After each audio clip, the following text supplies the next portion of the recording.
This day in sports history. Hey, I'm golf broadcaster Matt Adams. The updated and expanded second edition of my book, The Golf Round I'll Never Forget, Golf's Biggest Stars Recall Their Finest Moments, is now available. Readers can expect to march with Arnie's Army at the 1960 U.S. Open, relive Jack Nicklaus's remarkable 1986 Masters win, and be amazed by the Tiger Slam. The Golf Round I'll Never Forget, Golf's Biggest Stars Recall Their Finest Moments. Pick it up where fine books are sold, including BarnesandNoble.com and Amazon.com. And welcome back to This Day in Sports History, a member of the Sports History Network. It's September 7th, and on this day in 1979, it was a new frontier in sports broadcasting that has impacted just about everybody at some point in the last 45 years. If you're a fan, what you'll see in the next minutes, hours, and days to follow may convince you you've gone to sports heaven. Those words from Lee Leonard were the first words uttered on the newest cable channel that debuted on this day in 1979. The idea for the Entertainment and Sports Programming Network, or as it would soon be called, ESPN, came to Bill Rasmussen in 1978 after he lost his job as the communications director of the New England Whalers. Initially, his idea was to start a very local cable network focused on sports just in Connecticut. This was just about the time that cable television began to expand. In the late 70s, only about maybe 10 to 20% of homes had cable television. Most people had an antenna on their house, and they aimed it toward local television stations to bring the signal into their homes. A few had a huge satellite dish set up in their yard. But the idea of a wire running into your house, bringing multiple channels from not only your immediate area, but from all over the country, now that was something. Here on the cusp of the explosion of cable TV, Rasmussen began to think bigger, so along with his son Scott and Ed Egan, an insurance guy, they started looking for a place to put the roots of their business. Initially, they chose Plainville, Connecticut as home base, but the town did not allow satellite dishes on building rooftops, and they settled instead for Bristol.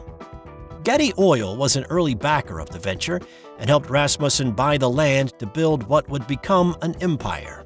Anheuser-Busch provided a big boost in the spring of '79, inking a $1 million deal to be the only beer advertiser on the network. After Leonard introduced the world, which at that time really was about 30,000 people tuned in to watch the debut, but once he introduced those folks to ESPN, he introduced George Grand. Grand was seated at what would become the showcase of the fledgling network, the SportsCenter anchor desk. He launched into a half-hour highlight show with Chris Evert's 6-1, 6-love U.S. Open semifinal win over Billie Jean King as the first highlight and score given. At the end of the first ever SportsCenter, they tossed to a men's slow-pitch softball game featuring the Milwaukee Schlitz and the Kentucky Bourbons, and they were off. There was a little bit of a struggle in the early going finding enough live sports to actually broadcast. After acquiring the rights to show college basketball, ESPN showcased the NCAA men's basketball tournament in March of 1980, bringing in the recently fired Detroit Pistons coach Dick Vitale to be the analyst. Of course, it's grown into the behemoth that we know today, which is available in what's estimated to be about 70 million households in the U.S. In 1889, the baseball team, the St. Louis Browns, lit candles of protest in a game with the Brooklyn Bridegrooms. The Browns and Bridegrooms were in a heated chase for the pennant. After leading for most of the season, Brooklyn had finally caught up and taken a 1.5-game lead over the Browns. 15,000 spectators piled in to see this Saturday game, and as was normal then, play started at exactly 4 p.m.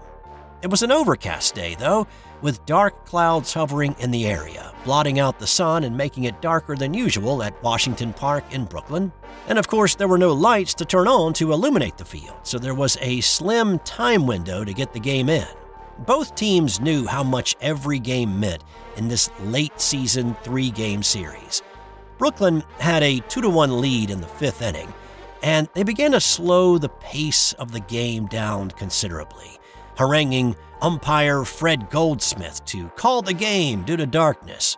Goldsmith understood the tactics, having played the game himself in Chicago, and when the Browns plated a couple of runs in the 6th inning, it was their turn to go into time-wasting mode, and they started to plead with Goldsmith to call it off. There were arguments after every play, again, more to delay than to arbitrate a bad call. Goldsmith started handing out fines and warned that the game would be forfeited if the Browns didn't start moving quicker. A Browns player actually dunked the game ball into a bucket of water at one point to make it tougher to hit. Well, that infuriated Goldsmith, and so he put a new ball into play. The 7th inning began around 5:40 with waning light providing just enough illumination to see. Browns owner Chris Vonderay sent a young lad to purchase some candles at a local store, and when that kid returned, the game was now in the 8th inning. The Browns players lit the candles, and they put them in front of the dugout as a form of protest to Goldsmith that there just wasn't enough light to see or play a game. By this point, Goldsmith was furious, and he refused to pause the game at all, pressing on into the 9th when it was truly too dark to see. The first batter in the 9th inning struck out, but he went to first after St. Louis's catcher did not catch the ball, mostly because, well, he couldn't see it. After a ball got past the catcher again, the Browns walked off the field in protest, and they were leading the game at this point, 4-2. Some of the players were pelted with bottles by fans as they left the field. The Brooklyn fans were furious, and they were ready to riot. Goldsmith waited about 5 minutes, and when St. Louis did not return, he called it a forfeit for Brooklyn. Now, here's the thing. They were scheduled to play Game 2 of the series the next day, on a Sunday. And as you've heard me talk about before, many towns and cities had restrictions about playing on Sunday.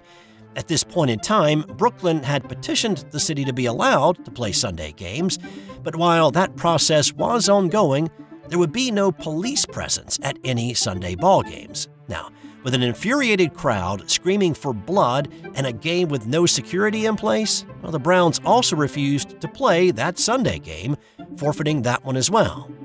An appeal was made to league officials who ruled 2 weeks later to overturn Goldsmith's verdict on this day, giving the Browns the win back, but upholding the forfeit for their refusal to play on Sunday. Now, that angered Brooklyn, and here's the important thing that really came out of this. So, Brooklyn was upset at the American Association's compromise ruling, and that eventually led Brooklyn to leave the American Association, or the American League, and join the National League. And as you may have figured, the Brooklyn Bridegrooms eventually became the Brooklyn Dodgers, and of course are now the Los Angeles Dodgers, playing in the National League. And on this day in 1985, it was a bit of an upset in college football. The 7th-ranked Maryland Terrapins had high hopes for the '85 season. There were some whispers that they could possibly challenge for the national championship. They kicked off their season at home with a rivalry game against number 19 Penn State. Now, calling this a rivalry game could be debated. If playing against each other a lot makes it a rivalry, sure, these two had been playing each other off and on since 1917. So call it a rivalry. But if a fairly even number of wins and losses and a lot of close games across a span of time makes for a rivalry, then this was decidedly not a rivalry. The Terrapins had only won one time against the Nittany Lions, and Penn State had won the previous 21. Maryland was a member of the ACC at this point, and Penn State was an independent. Terrapin QB Stan Gelbaugh threw a pick six on the second play of the game. Penn State added a field goal and another touchdown to make it 17-0 before the Terrapins could put points on the board. After Rick Bandajak's second touchdown of the day, the Terrapins tacked on a successful two-point conversion to take their first lead at 18-17. A Penn State field goal gave the lead back to the Nittany Lions, which would prove to be the final points. The seemingly snake-bit Terrapins missed 2 field goals in the fourth quarter, and then they coughed up the football deep in Penn State territory in the waning minutes to snuff any chance to break the losing streak. Penn State's 20-18 win was considered an upset in Week 1, but the way things went the rest of the way for them, it doesn't really seem like it was. The win put them on the elevator going up the rankings, eventually peaking at number 1 with a chance to win a national championship later that year, but a loss to Oklahoma in the Orange Bowl ended that dream. Maryland would have to wait another 29 years before they could record win number 2 in their rivalry with Penn State. Time now for today's Nothing to Do with Sports fun fact. Have you ever heard of the pistol shrimp? Well, to stun its prey, a pistol shrimp can generate a bubble blast with one of its claws that measures 218 decibels at a temperature of 8,000 degrees Fahrenheit. So that's louder than a pistol shot and hotter than lava. That's all I've got for you today. This and every episode of This Day in Sports History is researched, written, voiced, and produced by me, Steve White. And I also created the music, which was fun. Enjoy the rest of your day, and I'll see you back here tomorrow for another edition of This Day in Sports History.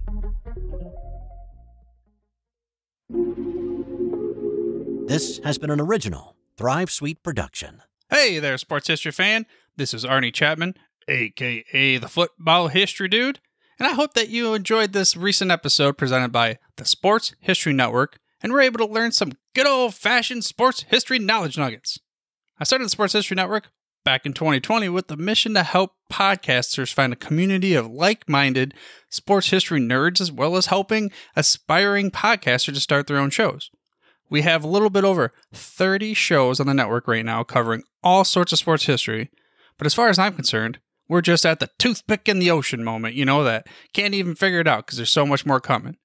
We wanted to create the ultimate headquarters for sports yesteryear, starting with Podcast Network and our website, but we're going to continue to move into other mediums as well. And here's the cool part, because we want you to be part of our team. So if you're interested in starting your own podcast, or maybe being a guest on one of our shows, or who knows, maybe even writing an article for us over on the website. Seriously, all you gotta do is reach out to us on the contact page over at sportshistorynetwork.com. You can be as technologically savvy as a Neanderthal tapping on a stone trying to figure out this whole hieroglyphics thing back in the day. Again, it doesn't matter, because even if you don't understand the whole podcast space, we have a production team that can pretty much help you out with doing everything. All you gotta do, head over to sportshistorynetwork.com, head to the contact page, fill it out. That message goes right to me, and I'll reach out to you as soon as I can. But for now, dude, I'm through if you're through.